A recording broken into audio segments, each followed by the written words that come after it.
حضرت کے غلاموں سے الجھنا چھوڑ دو، اعلی حضرت کے غلاموں سے الجھنا چھوڑ دو، اعلی حضرت کے غلاموں سے الجھنا چھوڑ دو، پھینک دیں گے کاٹ کر آدھا ادھر آدھا ادھر، پھینک دیں گے کاٹ کر آدھا ادھر آدھا ادھر۔ محترم حضرات، سامعین کرام، یہ بھی سنیں، دیوبندی یہ اعتراض کرتے ہیں، احمد رضا خان فاضل بریلوی علیہ رحمت و رضوان کی سیرت نگاروں نے بچپن کا یہ واقعہ لکھا ہے کہ ایک مرتبہ احمد رضا بچپن میں ان کے محلے میں ایک عرب شیخ آ گئے اور لوگوں سے عربی میں راستہ پوچھنے لگے۔ لوگ حیران و پریشان، اتنے میں ننھے احمد رضا اچھلتے کودتے کہیں سے آ گئے۔ عرب شیخ نے ان سے راستہ پوچھا تو ننھے احمد رضا نے ایسی فصیح و بلیغ عربی میں بولی کہ عرب شیخ نے حیرت سے انگلی منہ میں رکھ دی۔ اب تصویر کا دوسرا رخ دیکھیے کیا لکھتا ہے۔ عرب دنیا میں جب احمد رضا کا ترجمہ قابل ضبط قرار پایا تو اس کی ایک وجہ یہ بھی بیان کی گئی کہ ان صاحب کو درست عربی نہیں آتی۔ کون کہتا ہے؟ دیوبندر۔ دیکھا آپ نے تضاد، اس سے آپ کو یقین آ گیا کہ احمد رضا سیرت لکھی نہیں گئی، وضع کی گئی ہے، یعنی اس کو گڑھ دیا گیا۔ یہ دیوبندیوں کے اعتراض ہے، لیکن ہم لوگ ادھار نہیں رکھتے ہیں۔ جواب اینٹ کا سوال کرو گے، اینٹ کا جواب پتھر سے ملے گا۔ جواب سنو دیوبندی۔ اعلیٰ حضرت سیدی امام احمد رضا خان فاضل بریلوی علیہ الرحمت والرضوان کا بچپن میں ہی عربی بولنا یہ اللہ کریم کا فضل اور اس کی عطا ہے۔ ذالک فضل اللہ یؤتیہ من یشاء واللہ ذو الفضل العظیم، سورہ جمعہ آیت نمبر 4۔ اگر علماء دیوبند کو نصیب میں نہیں ہے، دیوبندیوں کو ایسی نصیب نہیں ہے، اپنی قسمت میں ماتم کریں، اپنی قسمت میں روئیں۔ احمد رضا سے جلے نہ، امام احمد رضا سے جل کی کیا فائدہ ہوگا؟ سیدی اعلیٰ حضرت علیہ الرحمت والرضوان پر اللہ رب العزت کا کرم نوازیاں سنیے۔ صرف ایک مہینہ کے قلیل مدت میں حافظ قرآن ہوئے اور نماز تراویح مکمل قرآن پڑھ کے سنایا۔ 3.5 سال کی عمر میں فصیح و بلیغ عربی زبان میں ایک بزرگ سے فصیح کلام کیا۔ 4 سال کی عمر میں ناظر قرآن مجید بالترتیب اور ان کے ہر ایک لفظوں کی ادائیگی کے ساتھ ختم فرمایا۔ 6 سال کی عمر میں بزبان فصیح و بلیغ ماہ ربیع الاول کے موقع پہ میلاد شریف رسول پاک صلی اللہ علیہ وسلم کے عنوان پر شاندار خطاب فرمایا۔ 8 سال کی عمر میں علم نحو کی درسی کتاب ہدایت النحو کی عربی شرح تحریر فرمائی۔ 13 سال کی عمر میں عالم و فاضل کا سند حاصل کر کے لوہا منوا لیا۔ 14 سال کی عمر میں محدث اور مفتی کا عہدہ کو سنبھالا اور مسئلہ رضاعت پر پہلا فتویٰ دے کر پوری دنیا میں ثابت کر دیا کہ مفتی ہوتا ہے تو ایسے ہوتے ہیں۔ یہ تو مختصر سیدی اعلیٰ حضرت علیہ رحمت و رضوان کا، جن کا بچپن علم و حکمت کے ساتھ، جو علم حکمت ان کے اندر سمندر جو جاگزی تھا، جو میں نے تھوڑا بیان کیا آپ لوگوں میں، واللہ ان کے اوصاف اللہ رب العزت بہت عطا فرمایا، ان پر فضل احسان عظیم ہے اللہ کا۔ اب آئیے ذرا دیوبندی نجدی وہابی حکیم الامت اشرف علی تھانوی جو مجدد بنا کے رکھا ہے، چند جھلکیاں اس کا بھی ملاحظہ کیجئے۔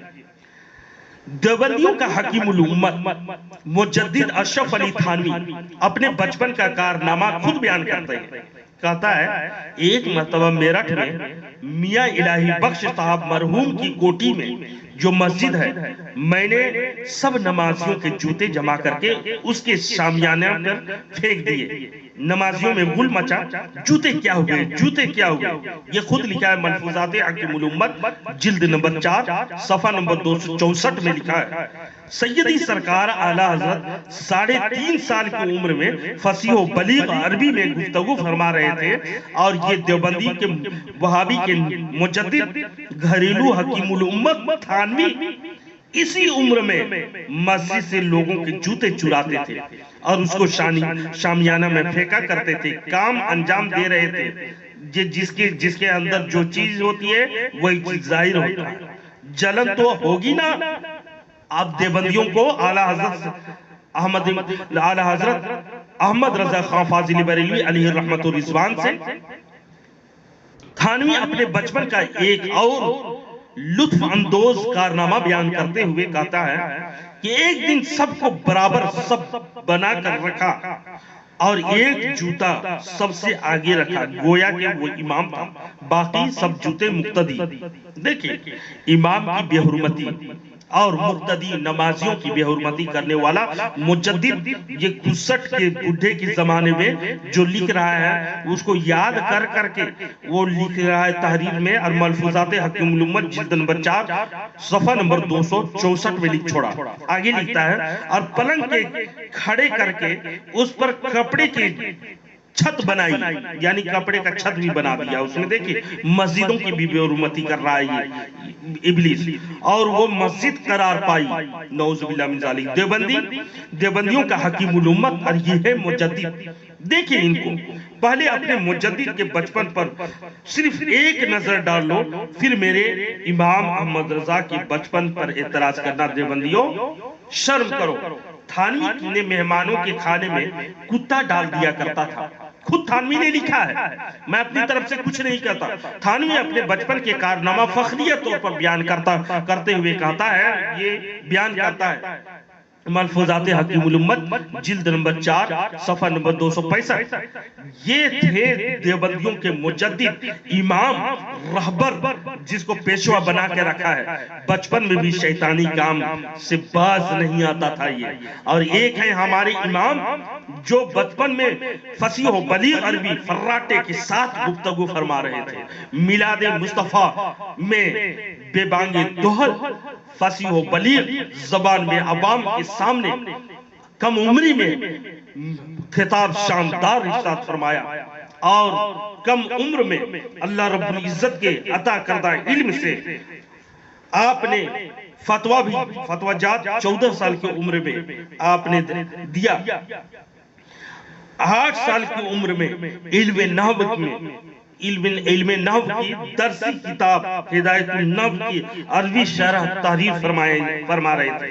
8 سال کی عمر میں, جبکہ یہ حکیم الامت اپنے دیوبندیوں کے مجدد, دیوبندیوں کے امام, دیوبندیوں کے رہبر اشرف علی تھانوی, جبکہ اپنے بڑے بھائی کے سر پر پیشاب کرتا تھا. اپنے بچپنے کا واقعہ یہ خود بیان کرتے ہوئے تھانوی جی نے مزید کہا, یہ بھی سنیں, ایک دفعہ مجھے شرارت سوچی. کس کو؟ اشرف علی تھانوی کو. برسات کا زمانہ تھا, مگر ایسا کبھی برس گیا کبھی کھل گیا, مگر چارپائی باہر ہی بچھی رہتی تھی. یہ خود لکھا ہے. بس والد صاحب اور ہم دونوں بھائی ایک مکان میں رہتے تھے. تینوں کی چارپائی ملی ہوئی بچھی تھی. ایک دن میں نے چپکے سے تینوں چارپائی کے پائر یعنی اس کے پاؤں کو رسی سے آپس میں خوب کس کے باندھ دیے. اب رات کو جو میں برسنا شروع ہوا تو والد صاحب جو اس کے مصنوعی باپ تھے نا, رسیاں کھلتے ہیں تو کھلتی نہیں, جدھر سے بھی گھسیٹتے ہیں تینوں ایک طرف چارپائی آتی ہے, ایک ساتھ گھسیٹتی چلی جاتی ہے. کیونکہ خوب کس کے باندھی تھی اس لیے کھلتی نہیں.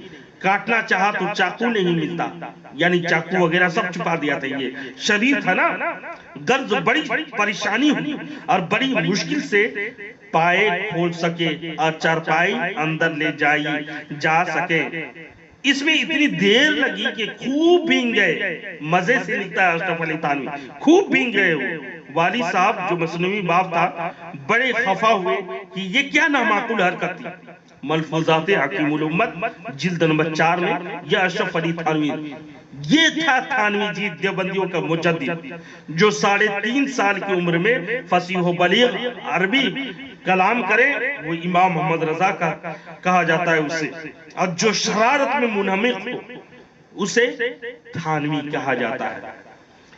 دیوبندیوں کا مجدد اپنا ایک اور واقعہ فخریہ بیان کرتے ہوئے کہتا ہے, میں ایک روز پیشاب کر رہا تھا سنیے یہ خود لکھا، بھائی صاحب میرے سر پر آ کر پیشاب کیا. وہ بھی کم نہیں تھا اس کا بھائی، یعنی اکبر علی خان جس کو مجذوب نے لقب اور نام چنا تھا، جو خود مشرک تھا. تقویۃ الایمان کے فتوے کے روشنی میں